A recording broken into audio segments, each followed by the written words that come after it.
باللہ من شر الشیطان اللعین الرجیم بسم اللہ الرحمن الرحیم۔ ناظرین السلام علیکم ورحمۃ اللہ وبرکاتہ۔ پیغام خطبہ فدق کے عنوان سے یہ 7واں ایپیسوڈ ہم آپ کی خدمت میں لے کر حاضر ہوئے ہیں، اور اس بات کی صحیح اور کوشش ہے کہ ایام فاطمی اور بالخصوص شہادت جناب زہرا سلام اللہ علیہ کے ان خاص دنوں میں آپ تک ایک پیغام پہنچایا جائے، آپ کے سامنے وہ باتیں پیش کی جائیں کہ جو انسنی سی ہیں، جن پر ہم نے اتنا زیادہ اپنا دماغ نہیں لگایا یا اپنی سماعتوں کو وہاں تک نہیں پہنچایا جہاں ہمیں پہنچانا چاہیے تھا۔ اسی اعتبار سے جو سلسلہ گفتگو آپ حضرات کے سامنے ہے، اس میں شہزادی سلام اللہ علیہ نے خطبہ فدق اور خطبہ فدق کو جو علماء نے ابواب میں ترتیب دیا ہے، تو 3 باب آپ حضرات کی خدمت میں پیش کیے جا چکے ہیں، جس میں توحید اور خلقت بشری کے عنوان سے، ساتھ ہی ساتھ رسالت، اور ساتھ ہی ساتھ قرآن مجید، اور قرآن مجید میں بھی فلسفہ احکام کے حوالے سے جو گفتگو شہزادی سلام اللہ علیہ نے پیش کی ہے وہ معرکۃ الآراء ہے، اور ہمارے 6 ایپیسوڈ میں آپ اس کو ضرور سن سکتے ہیں۔ آئیے، ہمارا یہ 7واں پروگرام ہے، اور آج امت سے اور خلیفہ وقت سے شہزادی سلام اللہ علیہ نے کیا گفتگو فرمائی ہے، اور کیا اس خطبہ فدق میں شہزادی سلام اللہ علیہ نے جو جملے استعمال کیے وہ آپ کی خدمت میں ہم پیش کرنے جا رہے ہیں۔ ہم اپنی باتوں کو پیش کرنے کے لیے اپنی جانب سے ایک سوال کرتے ہیں اور اس کا جواب دیتے ہیں حجت الاسلام والمسلمین علی جناب مولانا محمد اسلم رضوی صاحب، رئیس شیعہ علماء بورڈ مہاراشٹرا، جن کی علمی صلاحیت اور جن کا نام نامی اور اسم گرامی الحمدللہ جتنے ہمارے ناظرین ہیں، اور خاص طور پر شہر رسول البلاد ممبئی سے لے کر پونا، اور پونا سے لے کر پورے ہندوستان میں یہ نام اپنی ایک شہرت رکھتا ہے، پہچانوانے کی کوئی خاص ضرورت نہیں ہے۔ میں آغا کا سب سے پہلے استقبال کرتا ہوں۔ السلام علیکم ورحمۃ اللہ وبرکاتہ۔ السلام ورحمۃ اللہ وبرکاتہ۔ ناظرین محترم، ہمارا یہ 7واں ایپیسوڈ آپ کی خدمت میں حاضر ہے، اور آج جو ہمارا سوال ہے آغا خدمت میں وہ یہ ہے کہ شہزادی سلام اللہ علیہ نے باغ فدق کے مسئلے پر اپنے اس حق کے لیے حکومت کے مقابلے میں اپنے کون سے موقف کو پیش کیا، یعنی وہ کون سی باتیں، وہ کون سی دلیلیں ہیں شہزادی سلام اللہ علیہ نے جو وہاں پر پیش کی ہیں، اور جس کے ذریعے سے فقط اور فقط حکومت وقت ہی نہیں بلکہ عالم اسلام کے لیے بھی یہ ایک پیغام بن گیا۔ اگر بسم اللہ، وہ کون سی باتیں ہیں جس کو شہزادی سلام اللہ علیہ نے حکومت وقت کے سامنے اپنا موقف بتاتے ہوئے بیان فرمائی ہیں؟ اعوذ باللہ من الشیطان الرجیم، بسم اللہ الرحمن الرحیم، الحمد للہ رب العالمین، والصلاة والسلام والتحیۃ والاکرام علی سید الانبیاء والمرسلین مولانا ابی القاسم مصطفیٰ محمد وآلہ الطیبین الطاہرین المعصومین ولعنۃ اللہ علی اعدائہم اجمعین۔ مومنین کرام، السلام علیکم ورحمۃ اللہ وبرکاتہ۔ آپ حضرات مستحضر ہیں کہ یہ گفتگو جناب فاطمہ زہرا سلام اللہ علیہ کہ اس خطبے کے سلسلے میں جاری و ساری ہے، جس کو خطبہ فدق کے نام سے یاد کیا جاتا ہے۔ یہ وہ خطبہ ہے کہ جو مختلف اسناد کے ذریعے، مختلف راویوں کے ذریعے ہم تک پہنچا ہے، اور اہل سنت و شیعہ علماء نے اسے اپنی اپنی کتابوں میں جگہ دیا ہے۔ ہمارے لیے یہ خطبہ اس لیے بھی بہت اہم ہے کہ اس میں جناب شہزادی نے اپنے موقف کو بیان کیا ہے حکومت کے سامنے۔ یہ بہت بڑی بات ہے، اگر آپ اسے نگاہ غائر سے دیکھیں گے تو سمجھ میں آئے گا کہ جناب سید کونین نے کس طرح سے حکومت کی آنکھوں میں آنکھیں ڈال کر اور نہایت ہی دلیرانہ انداز میں اپنی باتوں کو رکھا، اپنے موقف کو رکھا۔ اور بظاہر یہ خطاب وہاں بیٹھے ہوئے اصحاب سے تھا، لیکن جب آپ ان الفاظ پہ، ان جملوں پر نگاہ ڈالیں گے تو آپ کو ایسا لگے گا کہ ایک عظیم خاتون جو معصومہ ہے، جو عالمہ ہے، جو محدثہ ہے، وہ صبح قیامت تک آنے والی بشریت کو ایک میسج دے رہا ہے کہ دین مبین اسلام نے آ کر اس زمانے کے انسانوں پر کیسا رحم کیا ہے، کیسا احسان کیا ہے۔ بی بی نے اس خطبے میں ان تمام باتوں کو نقل کیا اور پھر یہ بتایا کہ جو نبی تمہارے درمیان آیا تھا وہ تم سے کتنی محبت کرتا تھا، اور اس کے بعد یہ بتایا کہ اس نبی کا جانشین بھی اسی طرح سے دفاع اسلام میں پیش تھا۔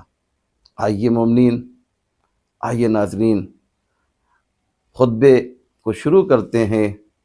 آپ میری طرف متوجہ رہیں اور پوری توجہ کے ساتھ ان عرائض کو جو میں پیش کر رہا ہوں اسے سماعت فرمائیں۔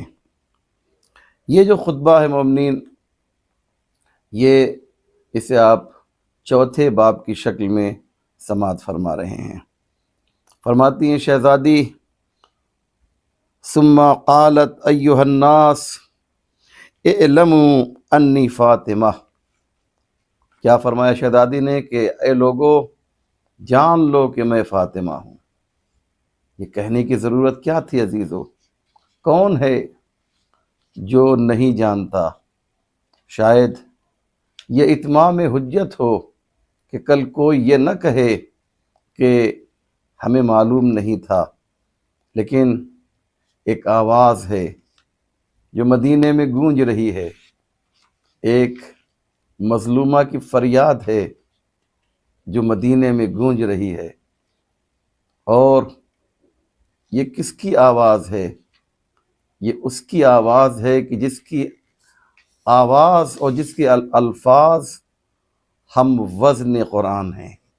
توجہ کیجیے گا عزیزو، جناب فاطمہ زہرا کہتی ہیں ایھا الناس اعلموا انی فاطمہ، بے شک میں فاطمہ ہوں۔ انڈیڈ، یقیناً اس میں کوئی شک نہیں ہے کہ میں فاطمہ ہوں۔ اچھا، میں نے فاطمہ کہا ہے تو ایسا نہ ہو کہ کسی اور فاطمہ کو سمجھ لو۔ ابی محمد، میں وہ فاطمہ ہوں کہ جس کا باپ محمد ہے، یعنی میں فاطمہ بنت محمد ہوں صلی اللہ علیہ وآلہ وسلم۔ پھر جناب سیدہ فرماتی ہیں اقول عودا و بدوا ولا اقول ما اقول غلطا ولا افعل ما افعل شتتا لقد جاءکم رسول من انفسکم عزیز علیہ ما عنتم حریص علیکم بالمؤمنین رؤوف الرحیم۔ سنیں عزیزو، کیا فرما رہی ہیں کہ میں فاطمہ ہوں، جو کچھ کہہ رہی ہوں اس کا آغاز و انجام ایک ہے۔ میں متضاد باتیں نہیں کرتی، کانٹراڈکشن میرے کلام میں نہیں ہے۔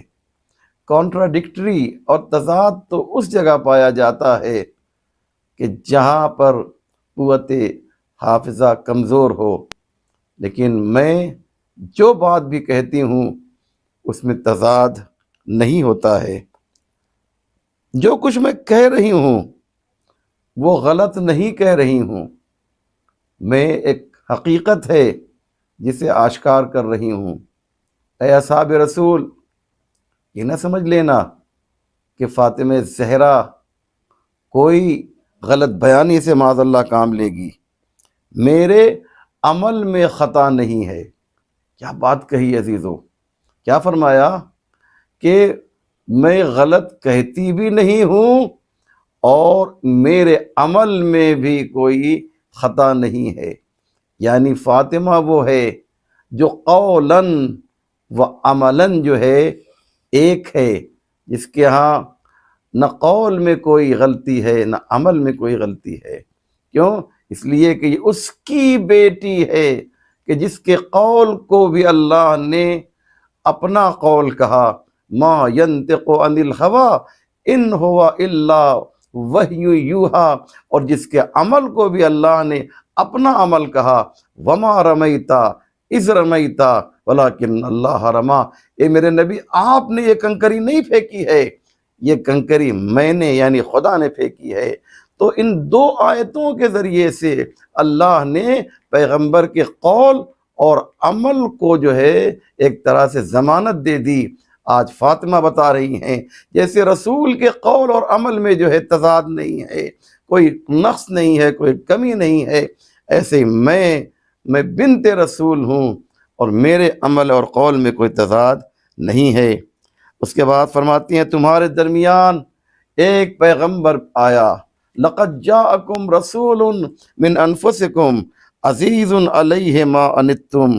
یہ جو نبی آیا ہے جناب فاطمہ اپنے پدر کو، اپنے باپ کو دنیا والوں کے سامنے بیان کر رہی ہیں، یہ کتنا کریم پیغمبر ہے جو تمہارے درمیان آیا۔ لقد جاءکم رسول من انفسکم عزیز علیہ ما عنتم۔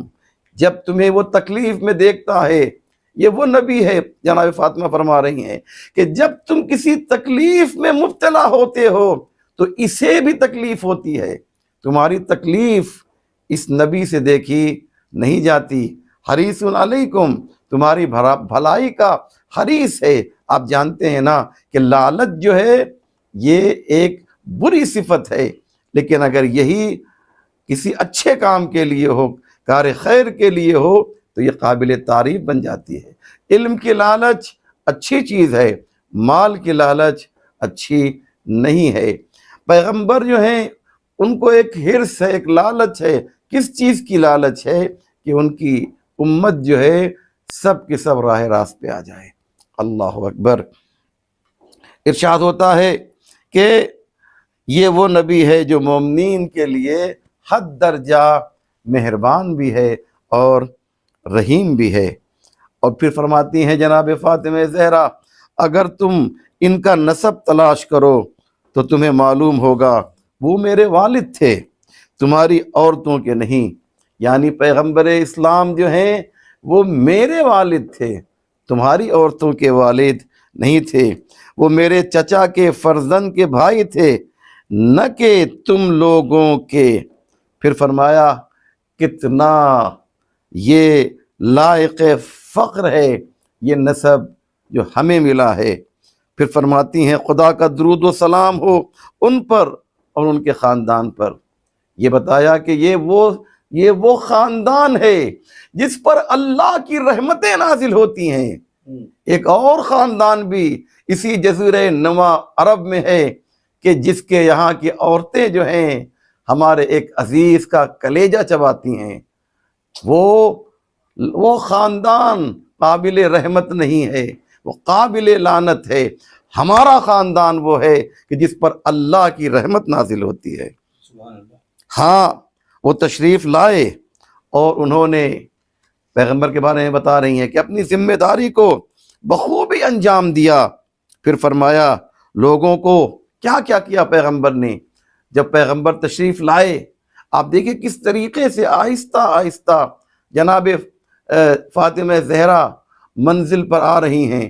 توحید سے شروع کیا، اس کے بعد پیغمبر کی نبوت کے بارے میں بیان کیا، اور آج جو باتیں ہیں وہ پیغمبر کے عمل کے بارے میں ہیں، ایکشن کے بارے میں ہے۔ اس کے پہلے بتایا کہ ان کی صفت کیا تھی، آج بتایا کہ ان کا عمل کیا تھا۔ یہ بہت امپورٹنٹ بات ہے کہ آپ فرماتی ہیں ہاں وہ تشریف لائے اور انہوں نے اپنی ذمہ داریوں کو بخوبی انجام دیا، لوگوں کو خطرات سے آگاہ کیا، مشرکین کے راستوں سے انحراف کیا، ان کی گردنوں کو توڑا ہے۔ بہت بڑی بات ہے، وہ لوگ جو سرکش تھے، جو باغی تھے، ان سرکشوں کو، ان باغیوں کو جو ہے ہمارے باپ نے ان کی سرکشی کو ختم کیا، ان کے گلوں کو گھونٹ دیا تاکہ وہ شرک سے دستبردار ہو جائیں اور توحید کے راستے پر آ جائیں۔ یہ ہمارے باپ کا عمل ہے۔ اب دیکھنا یہ ہے کہ تم اس خاندان سے کس طریقے سے پیش آتے ہو۔ پھر فرماتی ہیں جناب فاطمہ زہرا، وہ ہمیشہ واضح و روشن دلیلوں اور نصیحت آمیز باتوں سے لوگوں کو خدا کی طرف بلاتے رہے۔ یعنی پیغمبر کا کام یہ تھا کہ وہ شب و روز لوگوں کو اللہ کی طرف بلا رہے تھے۔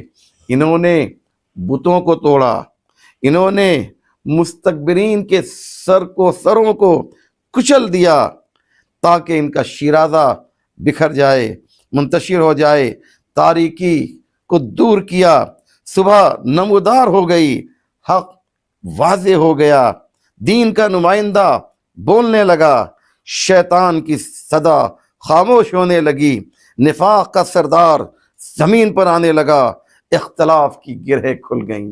اللہ اکبر! کیا فصاحت ہے، کیا بلاغت ہے اس کلام ربانی میں۔ یقیناً یہ کلام ربانی ہے، یقیناً یہ الہی کلام ہے جسے جناب فاطمہ زہرا پیش کر رہی ہیں۔ یہ زبان تو ان کی ہے، لیکن یہ جو باتیں کہہ رہی ہیں اندیا اور اشارہ جو ہے ادھر سے مل رہا ہے۔ نفاق کا سردار جو ہے، یہ ساری باتیں آپ نے بیان کر دیں۔ اس کے بعد فرمایا یہ سب جب ہوا، اللہ اکبر، سنیں مومنین، کہ زبان کلمہ اخلاص لا الہ الا اللہ سے آشنا ہو گئی۔ کیوں؟ اس لیے کہ مقصد پیغمبر یہ تھا کہ لا الہ الا اللہ ہماری زندگی میں پیادہ ہو جائے، اور وہ پیغمبر نے کر کے دکھایا۔ پھر فرماتی ہیں کہ جب کہ تم لوگ اس وقت مختصر تھے، فقیر تھے، محتاج تھے، ہاں اس وقت تم لوگ جہنم کے دہانے پر کھڑے تھے۔ آپ ذرا سا اس بات کی طرف متوجہ ہوں گے تو آپ کو معلوم ہوگا کہ کس طریقے سے جناب فاطمہ زہرا نے قرآن کی اس آیت کو بیان کیا ہے نا، وَكُنْتُمْ عَلَى شَفَا حُفْرَةٍ مِّنَ النَّارِ، تم لوگ جو ہے جہنم کے دہانے پر کھڑے ہوئے تھے۔ اس موقع پر میرے بابا نے تمہارا ساتھ دیا، یعنی ایک اسٹیپ صرف جہنم میں جانے کے لیے تھا، تمہیں میرے بابا نے جہنم کے دروازے سے نکال کر جنت میں داخل کر دیا۔ یہ میرے بابا کا احسان ہے۔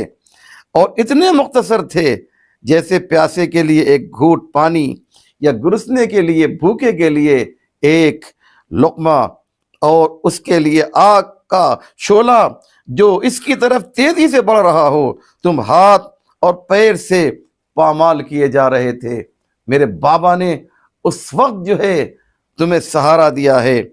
ان دنوں تمہارے پینے کا پانی گندا اور بدبودار تھا، تمہاری غذا یہ درخت کے پتے تھے، تم ذلیل و خوار ہو چکے تھے۔ کسی اعتبار سے بھی، کسی زندگی کے کسی بھی شعبے میں، کسی بھی سیکشن میں تم عزت دار، سویلائزڈ اور تہذیب یافتہ نہیں تھے، گواروں کی زندگی بسر کر رہے تھے۔ تمہیں میرے بابا نے آ کر انسان بنا دیا۔ تم ہمیشہ اس بات سے ڈرتے رہتے تھے کہ کہیں تمہارا طاقتور دشمن تم پر حملہ نہ کر دے اور تم کو نگل جائے، لیکن خداوند عالم نے محمد صلی اللہ علیہ وآلہ وسلم کے ذریعے تم کو اس ذلت و ذبحالی اور ناتوانی سے نجات دلائی۔ جب پیغمبر اسلام جزیرہ نما عرب میں آئے ہیں تو انہوں نے انہیں عزت دی۔ جناب فاطمہ زہرا یہ بتانا چاہتی ہیں انہوں نے تمہارے بہادروں سے مقابلہ کیا، عرب کی یہودی اور عیسائی جیسے بھیڑیوں کا سامنا کیا۔ کیوں؟ اس لیے کہ اس وقت یہ لوگ تمہیں مٹانا چاہتے تھے، انہوں نے تمہیں غلام بنا لیا تھا۔ پیغمبر آئے ہیں تو تمہیں جو ہے آقا بنا دیا، پیغمبر آئے ہیں تو انہوں نے تمہیں جو ہے عزت عطا کر دی، اور ان لوگوں نے جتنا زیادہ جنگ کی آگ کو بھڑکانا چاہا، خدا نے اس آگ کو خاموش کر دیا۔ کیا مطلب ہے عزیزو؟ بتانا چاہتی یہ ہیں کہ ایک طرف تو خود پیغمبر مدد کر رہے ہیں اور دوسری طرف جب کوئی پریشانی ہوئی تو پیغمبر کے طفیل میں ادھر سے بھی مدد حاصل ہوئی۔ خدا نے چاہا تو یہ ہوا، اس کا مطلب یہ ہے مدد اللہ کی جانب سے آئی۔ جب بھی شیطان ظاہر ہوتا تھا اور مشرکین کا فتنہ پھیلنے لگتا تھا، اس وقت میرے والد اپنے بھائی حضرت علی کو ان کے مقابلے میں بھیجتے تھے اور ان کے ذریعے مشرکین کو سرنگوں کرتے تھے۔ جانتے ہیں کیا کہنا چاہتے ہیں جناب فاطمہ زہرا؟ جانتے ہیں کہ یہ سارے مشکلات، یہ ساری پریشانیاں جو لاحق ہوتی تھی تمہیں، ان پریشانیوں کو دور کرنے والا کوئی صحابی نہیں تھا، کوئی بھی نہیں تھا۔ ان سے مقابلہ کرنے کے لیے اگر کوئی تھا تو میرا شوہر علی ابن ابی طالب تھا۔ بتانا یہ چاہتی ہیں کہ ایسے محسن کو تم نے رسول کی وفات کے بعد دور کر دیا، ولایت سے دور کر دیا، حکومت سے دور کر دیا، ان کا حق چھین لیا، تمہیں شرم نہیں آتی ہے؟ یہ بات بہت امپورٹنٹ ہے۔ جس نے تمہیں عزت دی، جس نے مشرکین کے مقابلے میں ڈیفنس کیا، مشرکین سے لڑا اور تم کو عزت دی، تم اس علی کی تلوار کے ذریعے سے جو مشرکین کے سروں پہ چلی، تم اس علی کو بھول گئے جس نے تم پر احسان کیا۔ ان کے مقابلے میں بھیجتے تھے، مشرکین کے مقابلے میں، اور علی جو ہے ان کے سر کو، مشرکین کے سر کو سرنگوں کر دیا کرتے تھے، کاٹ دیا کرتے تھے۔ اور وہ اتنی خطرناک ذمہ داریوں سے بھی مولا میرا علی جو ہے، میرا شوہر، گھبراتا نہیں تھا۔ یہ کیا مقصد ہے؟ یعنی جو سب سے بڑی مشکل تھی، اس مشکل میں جو ہے وہ حضرت علی تھے جو سپر بنے ہوئے تھے، جو تمہارا دفاع کر رہے تھے، تمہاری طرف سے لڑ رہے تھے، تمہارے فائدے کے لیے لڑ رہے تھے۔ آج تم نے علی کو جو ہے خلافت سے دور کر دیا، ولایت سے دور کر دیا، حکومت سے دور کر دیا۔ کیا ہے تمہیں؟ کیا ہو رہا ہے؟ جب بھی واپس آتے تھے مولا علی تو دشمنوں کو جب جاتے تھے اور جب واپس آتے تھے، جناب فاطمہ بتا رہی ہیں، تو ان کا قلع قمع کر دیا کرتے تھے، انہیں جو ہے پامال کر کے آتے تھے اور ان کے غرور کو جو ہے وہ خاک میں ملا دیا کرتے تھے۔ یہ ایک طرح سے میسج، انڈائریکٹ میسج دیا جا رہا ہے کہ تم نے ایسے نبی کو چھوڑ دیا، تم نے ایسے نبی کی بیٹی کے باغ کو چھین لیا، تم نے ایسے نبی کے جانشین کے ساتھ ایسا سلوک کیا کہ اس کے حق کو پامال۔